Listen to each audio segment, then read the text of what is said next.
Fantástico, Maxo. Muchísimas gracias. Enriquece mucho tu mirada. Le agrega una nueva dimensión, ¿no? Lo que son las economías regionales, el intermodalismo, cómo conecta esto con otros vectores, incluso no como el ferroviario, que hay varios colegas ahí en el chat que los vi conectados. Hay mucho por hacer y creo que potencia, como esperamos con este encuentro, esa mirada y las que también se expresaron en las preguntas que yo le voy transmitiendo a Raúl. Hubo unas cuantas muy interesantes. Raúl, te paso la primera, hecha por Gonzalo Arias, que empieza por preguntarse si el porcentaje de las emisiones que generan las dragas es marginal o no, qué relevancia tiene dentro de lo que es la globalidad, digamos, de la operación en la hidrovía. Y después se pregunta también si no habría que promover que todos los buques que circulan por la hidrovía sean reconvertidos en su impulsión, por ejemplo, a GNL. Bueno, gracias Luciano, gracias Maxo y gracias Gonzalo por esta pregunta muy importante para poner en contexto el, el tema ambiental de la draga, ambiental, de nuevo, atmosférico, en relación al resto del universo de barcos flotando en zona. Hace poco, para un proyecto que estamos presentando al BID, justamente para toda la hidrovía, la descarbonización de la hidrovía, tuvimos que hacer una primera estimación de esto. A ojo de buen cubero, como decía mi abuelo, en la hidrovía hay tres actividades. El transporte fluvial, que es el de las barcazas, remolcadores de empuje, que básicamente bajan 22 millones de toneladas desde Brasil, Bolivia, Paraguay, el norte de Argentina, hasta estos puertos de Rosario y Santa Fe, es una de esas actividades. La otra es los barcos, grandes buques portacontenedores que vienen a traer las cargas y los graneleros que vienen a llevarse básicamente los granos, que es la mayoría de la exportación. Eso es aproximadamente otra tercera parte del problema de la contaminación atmosférica.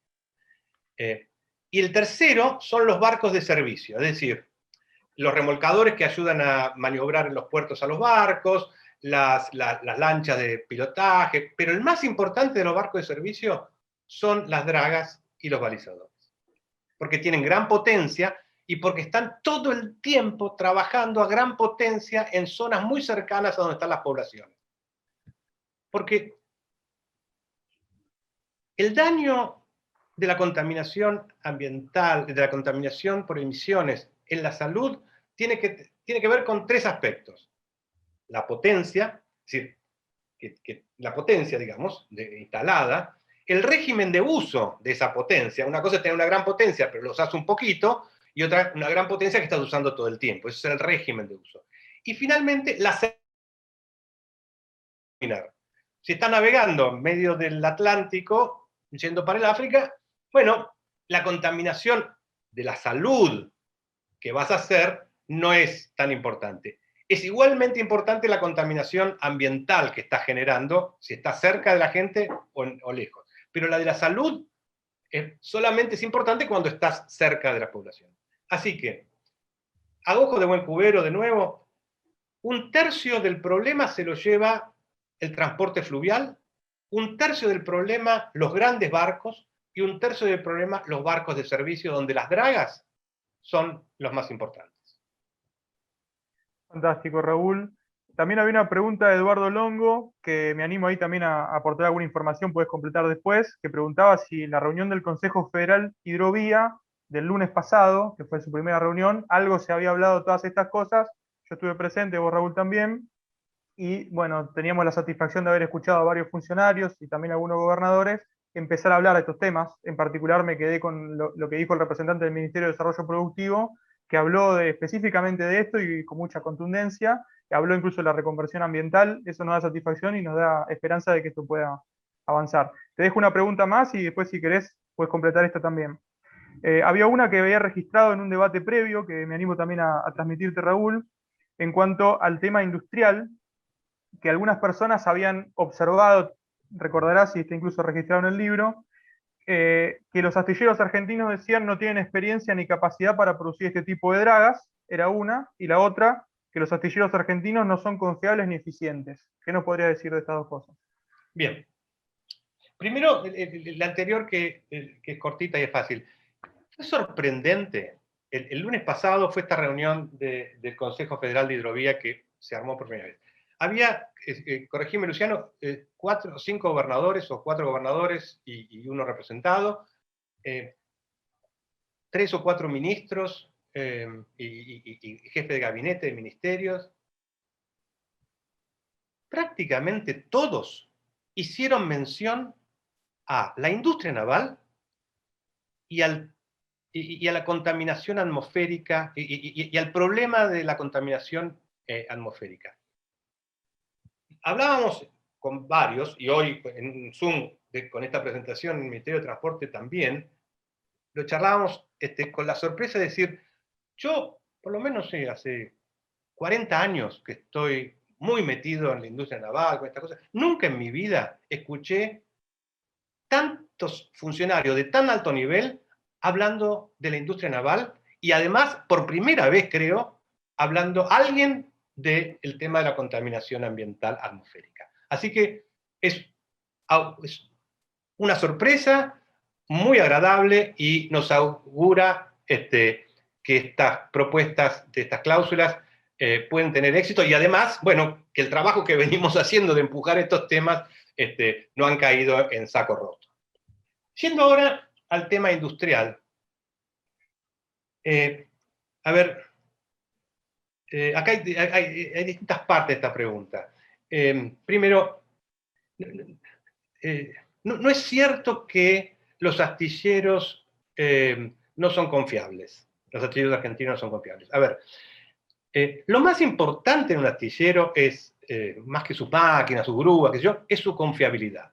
Digamos, eso se construye a lo largo de los años, barco a barco, contrato a contrato, y para cada atraso, para cada problema siempre hay una explicación, pero al final lo que importa, si el barco se entregó en fecha, sin generar dificultades técnicas y además cumpliendo el precio pactado. En la Argentina, para no irme muy lejos, en este siglo se construyeron 500 barcos. Medianos, grandes, chicos, pero vamos a decir, medianos, de mediano porte, desde barcazas, digamos, a bull carriers, a barcos de 200 metros, 500. Mucho más de los chicos que de los grandes.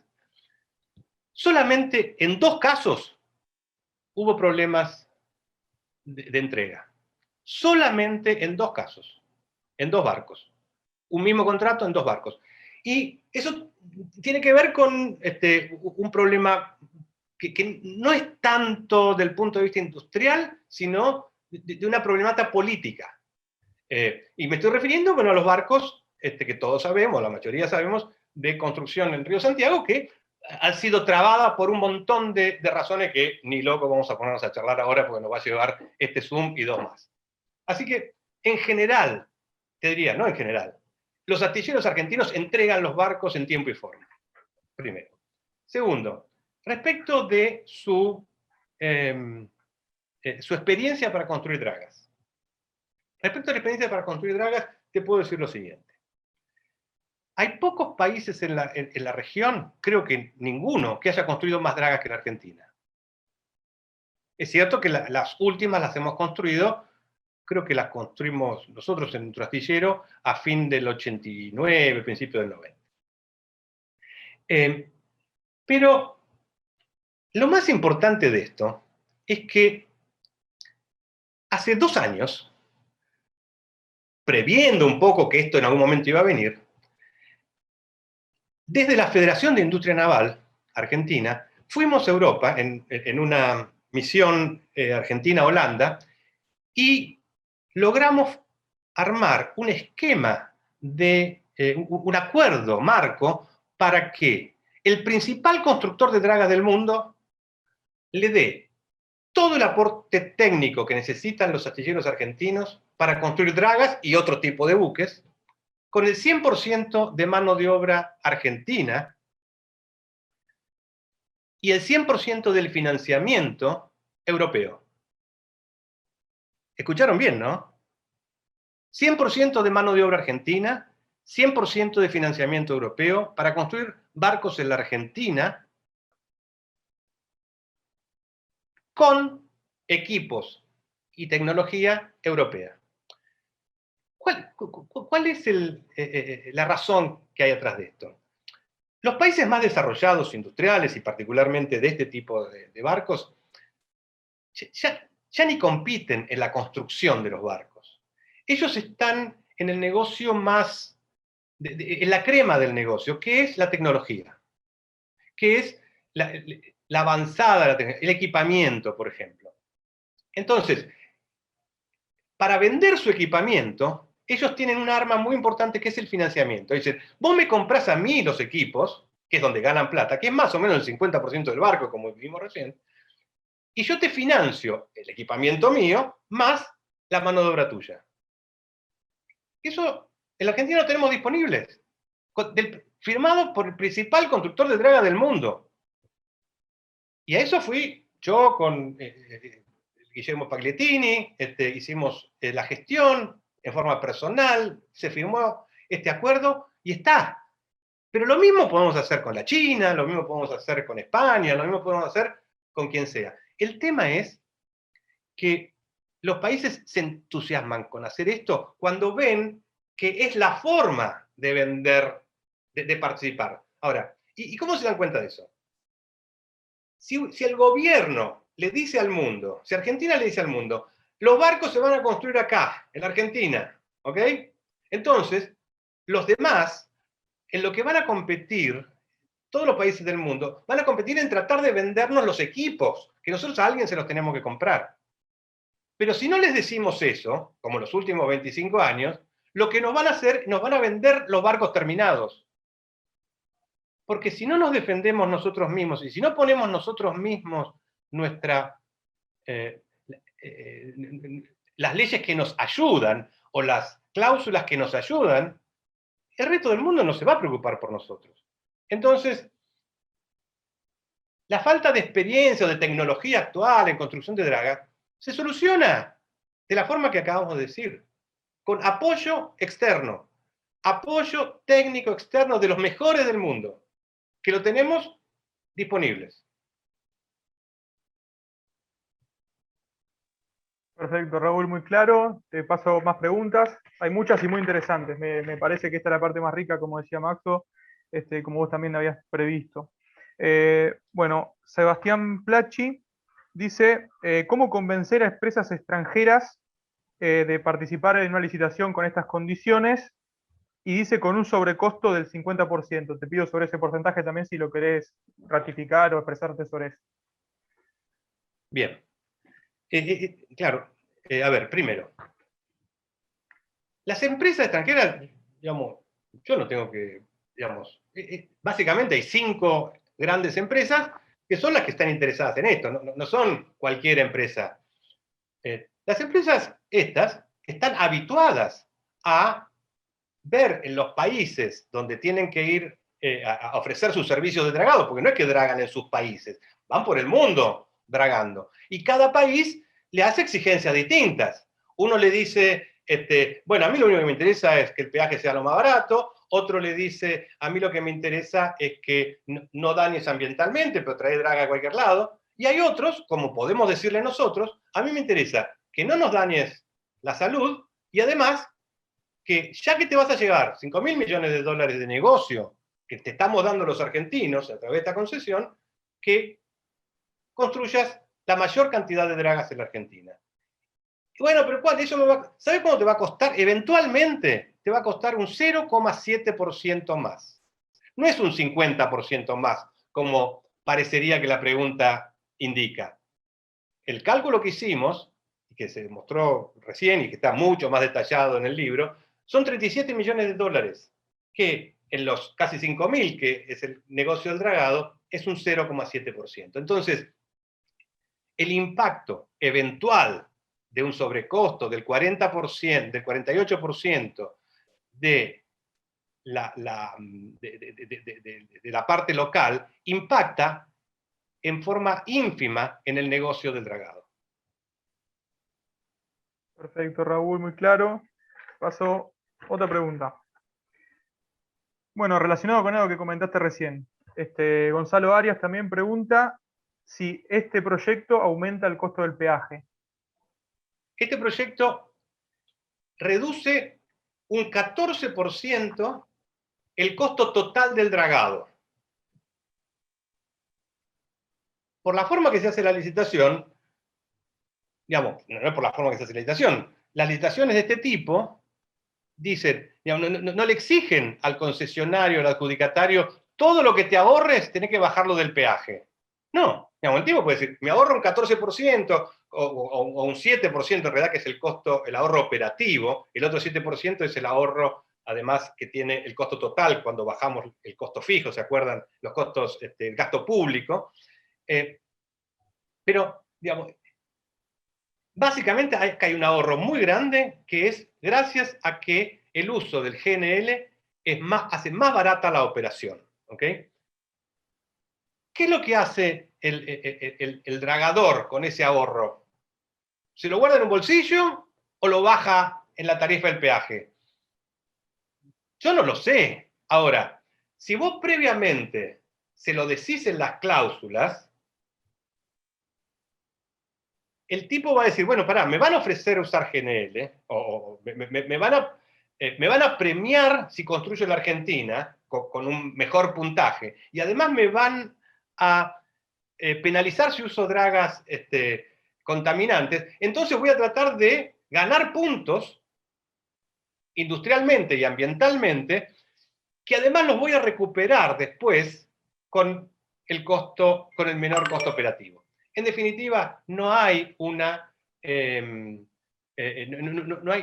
hay ninguna forma de saber si va a ir al peaje, a la reducción del peaje. Sí, lo que es sin duda que va a bajar el costo del operador.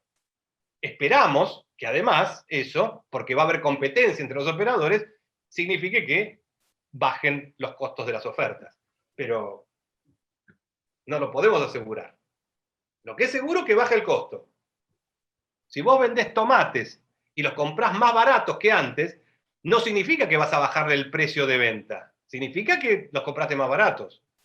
Si competís, vas a tener posibilidades de bajar el precio también. Y eso es lo bueno de que haya competencia. Claro, o sea que, digamos, a nivel costos, los peajes no solo deberían aumentar, sino que deberían descender. Depende de otras condiciones que efectivamente ocurran. Exacto. Bueno, después, Eduardo Montmolin pregunta si el GNL es más barato, ¿por qué las empresas no lo eligen por sí mismas? Pregunta. Bien. Bueno, esto está ocurriendo. De a poco está ocurriendo. Y para que ocurra, a ver, vamos a poner dos casos. Uno es un caso local. Ustedes lo han visto en el puerto de Buenos Aires, el buquebús Papa Francisco. Ese es el barco que hace unos 10 años más o menos se construyó en Incat, en el astillero en Tasmania, que yo estuve durante la construcción, interesantísimo astillero, y ese fue el primer barco de alta velocidad que se hizo con propulsión a gas natural licuado. Para la Argentina, para cruzar entre Argentina, el Río de la Plata. Hace 10 años tenemos el barco más veloz a GNL. ¿Y qué es lo que hizo López Mena, el dueño de esa compañía? Agarró e hizo una estación de gas natural licuado, se agarró de un gasoducto, creo que en San Vicente, puso una planta de microliquefacción y se genera su propio gas, con lo cual tiene costos imbatibles. Eso lo hizo un argentino o uruguayo, no sé qué, López Mena, hace 10 años en la Argentina, y los barcos van y vienen sin ningún problema. Pero no hay muchos López Menas en Argentina, realmente. Es un caso excepcional. En este caso, el otro caso es lo que está pasando en Europa. En el norte de Europa están modificando, no en el norte, toda Europa prácticamente, están modificando masivamente al uso del GNL en los barcos. Y para eso hay un problema habitualmente, que es el problema del abastecimiento. Digamos, si yo hago un barco a GNL, ¿quién me asegura que voy a ir a la estación, al puerto, y voy a tener para gastar, para cargar GNL y no fuel oil. Voy a tener el mismo tipo de siempre, que no, yo no tengo gas, yo tengo nafta. Entonces, ¿qué? Entonces, pero a la vez decir, che, hermano, poné la terminal. ¿Y cómo sé? ¿Por qué voy a poner una terminal, la infraestructura para generar GNL, si no sé si los demás barcos, si los barcos van a comprármelo? Entonces, está el dilema que se llama del huevo o la gallina. ¿Quién empieza? ¿Quién resuelve esto? Bueno, esto se resuelve con una intervención inteligente del Estado. Se resuelve facilitando el diálogo entre los stakeholders, entre las partes interesadas, mostrando pasos sucesivos. Construir estas dragas vale 570 millones de dólares, más o menos, y dragas y balizadores. Construir las plantas de gas para abastecer de GNL a estas plantas vale 25 millones de dólares. Digamos, las diferencias son ridículas y se hacen en 8 meses. Armás las plantas de microrefacción para estos barcos. Antes de que construyas el primero, ya puedes tener las plantas de microrefacción para todos. Pero nadie va a hacer una planta de microrefacción si no tiene un contrato de largo plazo asegurado. Y esto es una de las grandes bondades de esta licitación. Que vos podés, con una decisión de gobierno, generar un volumen de consumo de gas asegurado para que haya una oferta de gas en los puertos de la hidrovía rápidamente. Y eso además tiene el beneficio indirecto que va a permitir o facilitar que el resto de los barcos de la hidrovía digan, esa barrera ya se rompió, así que puedo avanzar sin dudas en hacer mis remolcadores de empuje a GNL y empezar a aprovechar el ahorro que esto significa. Por eso es que no es solamente el impacto económico que tiene la decisión esta de la cláusula ambiental e industrial del dragado, para el dragado en sí mismo, impacta en romper barreras para que todo el sistema hidroviario sea ambientalmente mejor y la industria naval se fortalezca y sea más competitiva hacia adelante.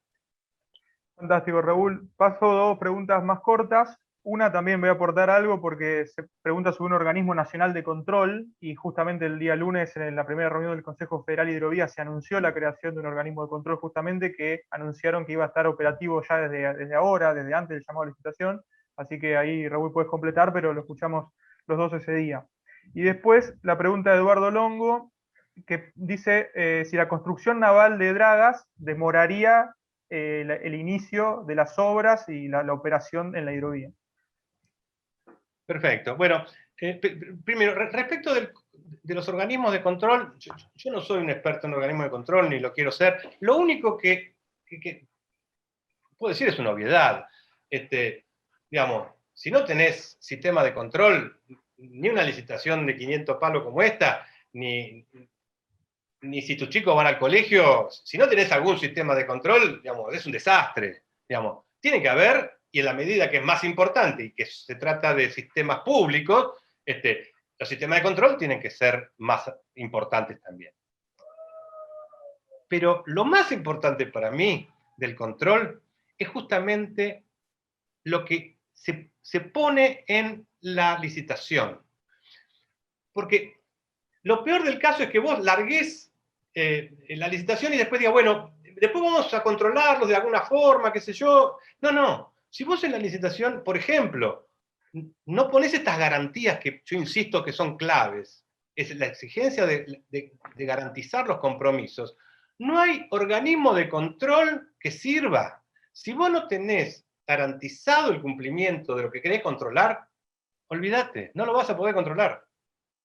A lo sumo vas a luchar y te vas a convertir en el enemigo del otro. Y en realidad son pares, digamos, hay que trabajar en conjunto. Entonces, el control se diseña en la licitación. No es un organismo externo que viene después y cae como un marciano.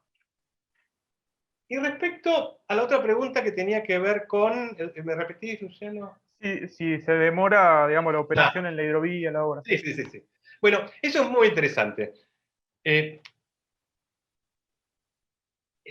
la propuesta de la cláusula ambiental dice que los barcos construidos por estas cláusulas, digamos, obviamente, digamos, por más ganas que tenga un concesionario en construir todos los barcos en la Argentina, y le puede llevar 5 o 6 años construirlo. ¿Qué va a hacer durante esos 5 o 6 años? Obviamente va a traer sus propios barcos, u otros barcos que charteará o que tendrá en otros lados, mientras tanto.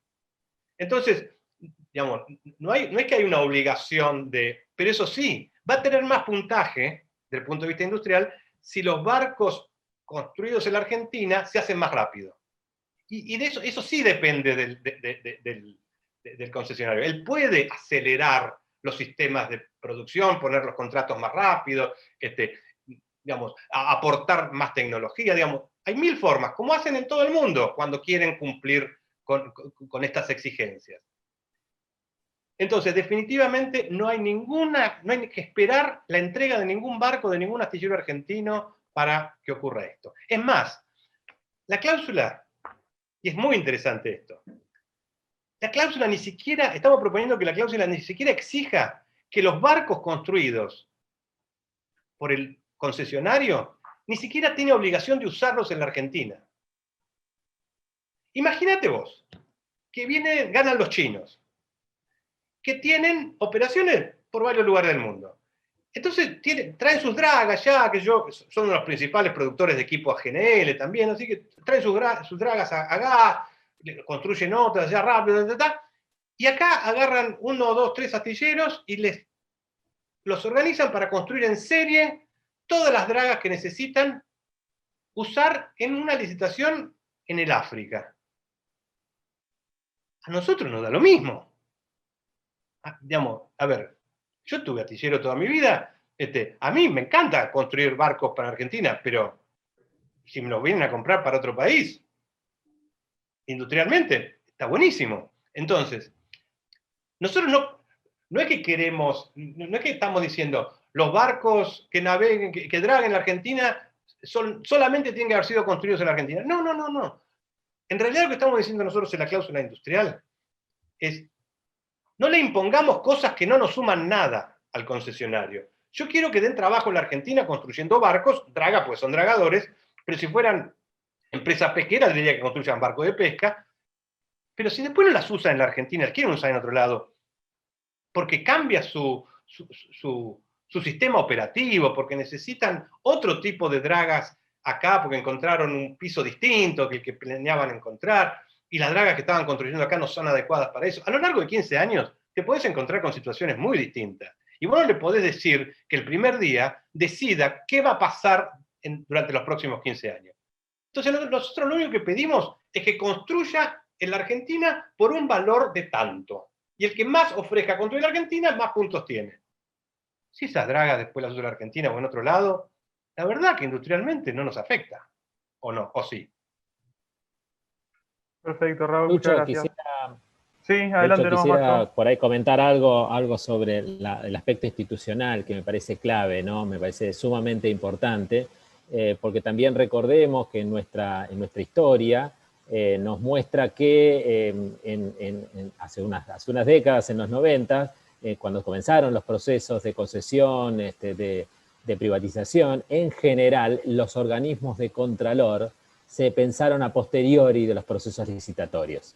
Y eso fue clave para dar cuenta de los grandes fallidos que hemos tenido en la regulación del gas, en la regulación de la electricidad, en la regulación de aerolíneas argentinas, de telefonía. En general, los organismos de regulación fueron pensados ad hoc una vez que el resto de las licitaciones empezaban a arrancar su camino, ¿no?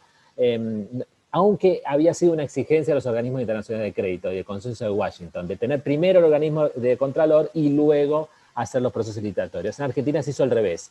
En ese sentido, es sumamente importante decir que no repitamos ese error, ¿no? Y esta nueva licitación nos estaría mostrando de que habría una intención, al menos, de poner un organismo de Contralor que en guía con la licitación pueda marcar unas reglas de juego, de de seguridad jurídica, ¿no? Porque justamente el no tener esos organismos, o crearlos después, o tener que ir a litigar, y tener que conseguir que los agentes judiciales, para un lado y para el otro, puedan interpretar, por ejemplo, cláusulas ambientales o problemáticas ambientales, es algo que al país le cuesta muchísimo.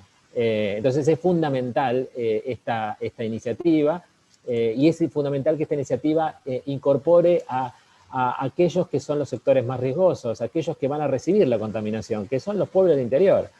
No es la ciudad de Buenos Aires, y no son los buques, no son los astilleros, claramente no, son los pueblos en donde se vaya a dragar, en donde esos navíos circulen, etc. Entonces me parece muy, muy importante esa necesidad de institucionalizar y darle seguridad jurídica a esa licitación. Eso redunda en menores costos futuros.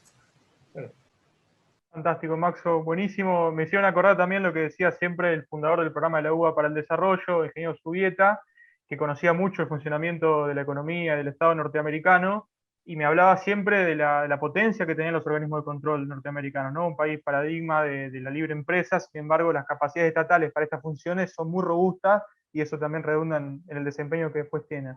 Bueno, transmito una pregunta de Ignacio Peña, que dice: ¿cómo sigue esta industria después de estos 5 años? En el caso de que, por ejemplo, se han escuchado estas propuestas, ¿podría aprovechar ese lapso para mejorar la competitividad que hoy tiene, de manera de que pueda encontrar otros mercados? ¿Qué otros proyectos podrían encararse? Bueno, eso es clave, esa pregunta, porque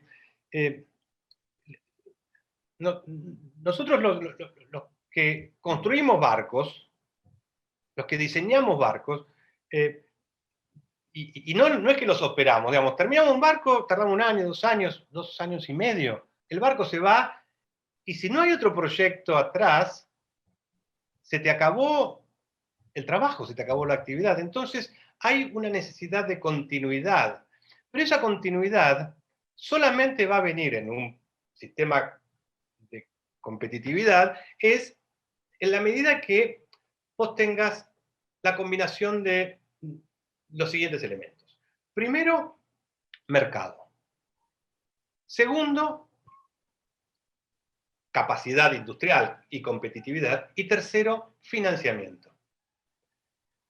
Si no están estos 3 elementos juntos, no hay industria naval. Por eso, este es un caso paradigmático y único. Nunca se ha dado, y te repito, nunca se ha dado una situación con una oportunidad para construir mucho, 570 millones de dólares, con todo el apoyo tecnológico que queramos de los principales del mundo para construir estas dragas en el país, y no se requiere ningún recurso de financiamiento del Estado. Digamos, el mercado se lo generás desde una oficina. Ponés la cláusula industrial y generaste el mercado. Y entre estos monstruos, estos colosos del dragado mundial, compiten en quién construye más en el país, porque les va a dar más puntos. A ver, el precio del peaje es casi un commodity entre estas grandes empresas. Se sacan chispas, 1 centavito menos, 1,5 centavos. No hay grandes diferencias en las cotizaciones. No es que uno cotiza 100 y el otro cotiza 500. Uno cotiza 100, el otro cotiza 101, el otro cotiza 98. Entonces, esta generación de puntajes en la cláusula industrial o en la cláusula ambiental permite distinguirse. Entonces les ponemos, es como el karateka, les ponemos, aprovechamos la fuerza de ellos para nuestro beneficio. Que compitan entre ellos para generar más trabajo en la Argentina y para contaminar menos. Eso es lo que estamos buscando con esto. Fantástico, Raúl. Bueno, me llega también un mensaje de varios graduados de nuestra Facultad de Ingeniería, entre ellos el ingeniero Colpachi, que dice que en 1970 en la Argentina se construyó la draga, la draga más grande del mundo en su tipo, llamada Capitán Núñez, y bueno, llama a recuperar esas capacidades y dice que podemos hacerlo. También comentar un mensaje que me llega de Fernando Sánchez Checa, muy valioso integrante del Vector Naval, que comenta que el 3 de marzo la Asociación Argentina de Ingeniería Naval va a estar organizando el webinar Construcción Local de Dragas, la experiencia uruguaya, que es algo de lo que comentó también al pasar Raúl, y va a estar ahí desarrollado en este encuentro. Y luego una pregunta para ir cerrando ya de poquito, de Alicia Siciliani, dice, con los tiempos en juego, le pregunta a Raúl, ¿ves posible que estas cláusulas sean efectivamente incluidas en la licitación del llamado?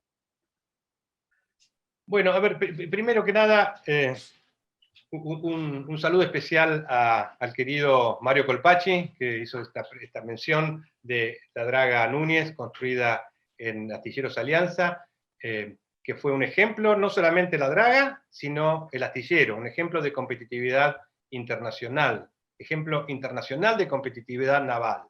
El ingeniero Rodríguez Ubieta hizo ese astillero de la nada y llegó a estar en las revistas en la tapa de las revistas más importantes del mundo de construcción naval. Gracias, Mario, por recordarnos esa obra. Respecto a la última pregunta que me hacía Luciano, ¿me repetís, por favor? Sí, si con los tiempos en juego vos pensás y con lo que vas censando en tus contactos y las diferentes intervenciones que vamos teniendo en los foros, ¿ves factible que esto se pueda concretar e incluir en el llamado a licitación? En noviembre, cuando empezamos a hacer los primeros palotes de este estudio, nunca pensé que íbamos a llegar a tiempo. En realidad, son esas cosas que uno dice, bueno, hay que hacerlo porque hay que hacerlo, porque corresponde hacerlo.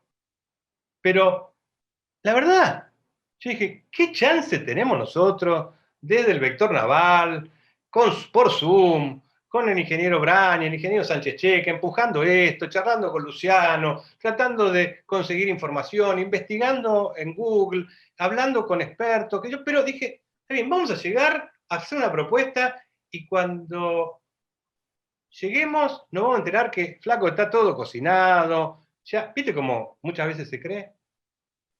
Para nuestra sorpresa, no hace un mes que lanzamos el libro y la propuesta y el proyecto, y de alguna forma u otra, no decir todo el mundo, los decisores importantes en el gobierno, en las provincias, en muchas empresas, y no hablo ni siquiera del sector naval, que quizás es donde menos repercusión inicial hubo, pero hoy la charla que tuvimos en el Ministerio de Transporte, las comunicaciones que estoy recibiendo en este momento del área de Secretaría de Industria, todo me está indicando que lo que es seguro, que estas cláusulas de alguna forma en la licitación van a estar. Y eso para mí es el mejor regalo que se le puede hacer desde la facultad, del vector naval y desde el esfuerzo personal de los que trabajamos con esto. Estoy sorprendido gratamente por la excelente receptividad de los funcionarios del área de transporte, funcionarios de Santa Fe, funcionarios del área de ambiente, del área de industria, los tipos que están realmente defendiendo que esto sea un modelo de concesión distinto para generar un país distinto. Fantástico, Raúl. Bueno, queda una pregunta del ingeniero Juan Manuel Sánchez, muy querido profesor de nuestra casa. Bueno, él pregunta si habrá suficiente oferta de bunkering, en especial en los meses de invierno, a qué precio. Bárbaro. Eso es muy lindo como concepto para entender. Sobre todo, bueno, cuando llegan esas semanas del invierno en las cuales empieza a faltar el gas. Bueno, primero, pongamos las cosas en su lugar. El consumo del gas, de las dragas, es importante, qué sé yo, pero para lo que es el consumo de un país, no es nada. Hablando con la gente de YPF, justamente de los volúmenes, dice Raúl, ni te preocupes. Digamos, esto no mueve el amperímetro en lo que es el consumo masivo. Y además, hay otra ventaja.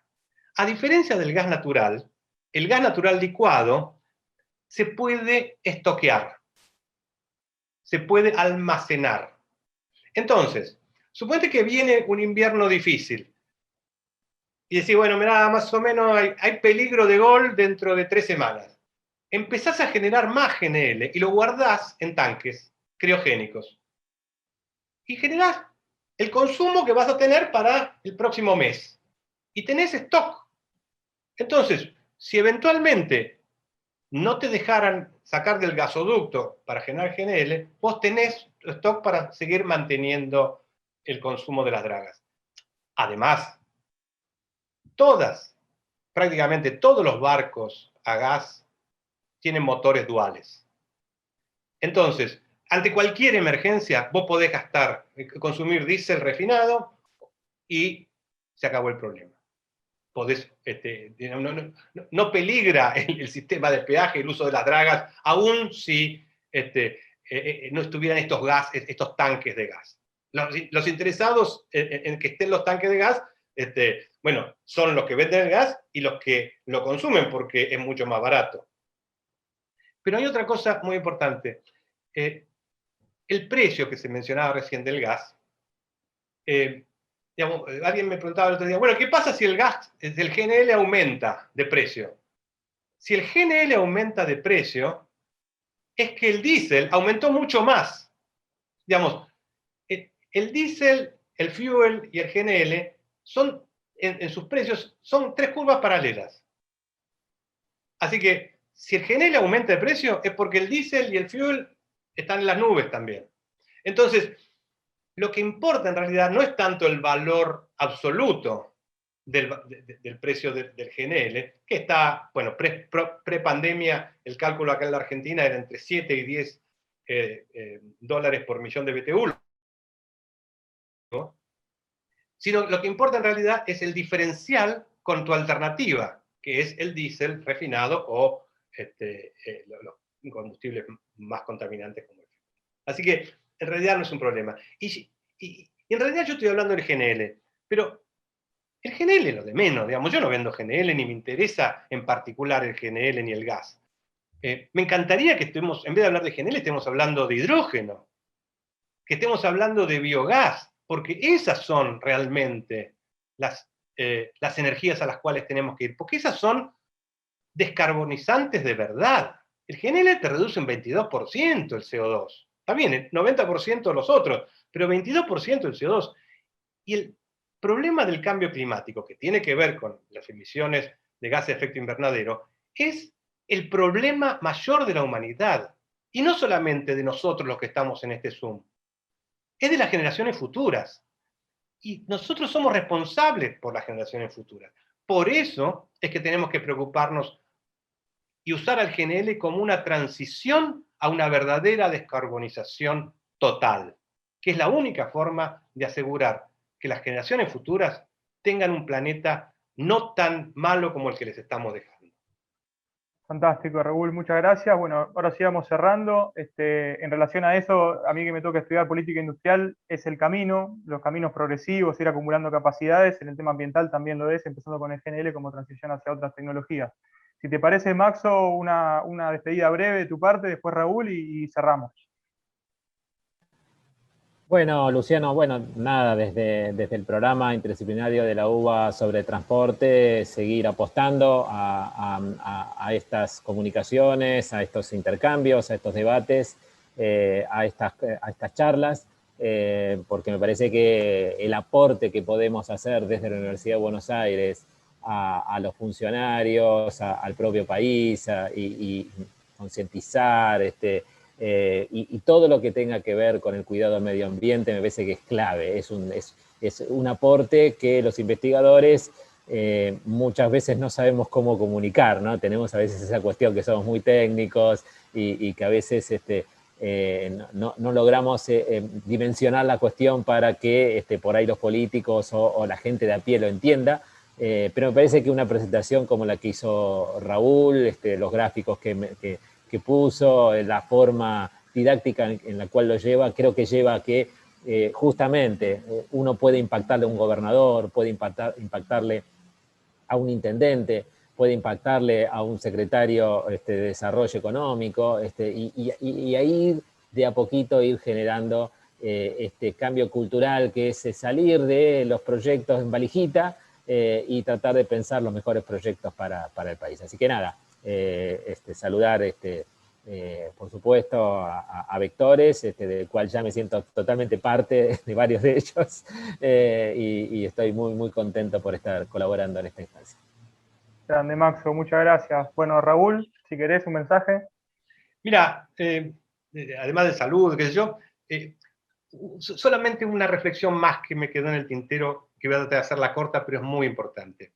Dale nomás. En el 2002, la mayor potencia, que llegó a ser la tercera potencia mundial de industria naval, fue Brasil, y en el 2002 había caído prácticamente, del 2000 había caído a la extinción casi total. Creo que había unos 1000 operarios navales trabajando en uno o dos astilleros y nada más, de haber tenido la principal industria, la tercera industria naval del mundo. En ese momento apareció el petróleo en el presal, el petróleo offshore, el petróleo que está abajo de la corteza de la corteza. El presidente Lula dio un discurso en el cual básicamente dijo: el petróleo que hemos encontrado no es de Petrobras, tampoco es del gobierno. Este petróleo es de todos los brasileños. Por lo tanto, vamos a darle prioridad y vamos a poner como política de Estado que para la explotación de ese petróleo, que es una riqueza que nos dio Tata Dios y que no hicimos nosotros nada para tenerla, que esa riqueza pasó de 2.000 empleados en el 2002, en 14 años a casi 200.000, tomando las industrias cercanas. Pero la industria estaba muerta, venía de la inanición. Y todas las empresas del exterior querían venderle los barcos y las plataformas de petróleo. Entonces Lula dijo: sí, yo quiero la mejor tecnología acá. Quiero los barcos mejor diseñados, con la mejor tecnología y construidos por los que más saben, pero en Brasil. Entonces, todos ustedes, chinos, alemanes, americanos, todos los que ustedes, coreanos, todos ustedes que quieren construir estas plataformas gigantescas, vengan, instálense en Brasil y las construyen acá. Esa fue la gran explosión de la industria naval de Brasil de esta década. El concepto es el mismo para nosotros. Tenemos una vía navegable gigantesca. Aprovechemos este recurso natural para desarrollar nuestra industria y de paso también cuidarnos ambientalmente. Que vengan los que tengan que venir a invertir en la Argentina para construir estos barcos. Digamos, no hay ningún problema, que vengan y se instalen empresas del exterior, se asocien, hagan joint ventures, que traigan el financiamiento para hacer estos barcos. Y lo mismo propongo para la pesca, lo mismo para los barcos de la hidrovía. Animémonos a sumarnos a las grandes empresas de bienes de capital del exterior que buscan oportunidades, pero con un gobierno y con una política de Estado inteligente que diga: yo tengo que generar el trabajo en la Argentina, pero además la tecnología. Por lo tanto, tenemos que desarrollar ingeniería, tenemos que ser nosotros cada vez más los que ponemos la tecnología adelante. Entonces, este ejemplo de Brasil, que para mí, yo justo terminé hace poco un libro sobre la industria naval de Brasil, que me impactó muchísimo, cómo una política de Estado se expresó, pero además hicieron inmediatamente las leyes, los decretos, las licitaciones, las cláusulas industriales y ambientales, como la que estamos hablando, que son las que llevaron esas políticas dichas en un discurso a realidades concretas, en acciones específicas, donde la política tiene un impacto real en el desarrollo. Muchísimas gracias, Luciano, y a todos los que se han aguantado, casi más de 2 horas casi, así que nada más que un agradecimiento muy grande a todos. Fantástico, Raúl, buenísimo. Te vuelvo a felicitar por todo este trabajo, a todo el equipo del Vector Naval. Agradecerle también a Maxo la calidad de su presentación, de sus reflexiones, de cómo enriqueció este encuentro. Solamente por mi parte, decirles que esto es solamente un ejemplo de lo que estamos trabajando en el proyecto Vectores. Este año es fundacional para el proyecto Vectores. Esta instancia es fundacional desde ya y general del proyecto, donde los 12 vectores van a estar presentados. Estamos pensando en lanzar ese documento en el mes de mayo de este año y lo consideramos muy importante. Ayer en una reunión del vector ferroviario reflexionábamos cómo en la Argentina, en las décadas, por ejemplo, del 50, 60 y hasta mediados de los 70, gobiernos de diferentes signos mantenían un norte en cuanto al valor de la industrialización nacional, mantenían un norte en cuanto a pensar a largo plazo, pensar los temas estructurales, y después eso lamentablemente con los procesos regresivos que empezaron con la dictadura del 76 se perdieron y hay que recuperar con toda potencia para transformar la Argentina. En ese camino la Universidad de Buenos Aires está embarcada en tratar de aportar a esos desafíos. Celebramos también instancias como por ejemplo el Consejo Económico y Social, el diálogo político y social institucionalizado. Hay mucho por reconstruir en esa dirección y de la universidad lo estamos tratando de hacer con el proyecto Vectores. Este ejemplo del vector naval me llena de orgullo, me llena de felicidad y me hace convencer de que tenemos que seguir adelante por este camino. Les agradezco a todos, le mando un abrazo muy grande y felicitaciones de vuelta a Raúl, Maxo y todo el equipo. Un abrazo grande y nos vemos pronto. Gracias a ustedes.